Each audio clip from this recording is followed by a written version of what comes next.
वादी सोन नौशहरा से TMP news channel के स्टूडियो से नुमाइंदा अमजद शहजाद की रिपोर्ट के मुताबिक मोरखा 22 अप्रैल 2026 को वादी सोन नौशहरा वाई क्रॉस में बैंक अल फलाह की नई ब्रांच का इफ्तिताह कर दिया गया।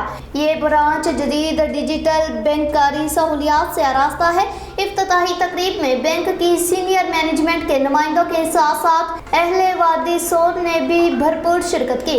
आवाम की सहूलत के लिए ब्रांच में जदीद ATM और CDM कैश डिपॉजिट मशीन नस्ब की गई है ताकि सार्फिन को तेज, महफूज और आसान बैंककारी खिदमात फराहम की जा सके। बैंक अल फलाह नौशहरा ब्रांच का क़याम इलाके के अवाम के लिए जदीद मालियाती सहूलतों की फराहमी में एक अहम संगे मील साबित होगा।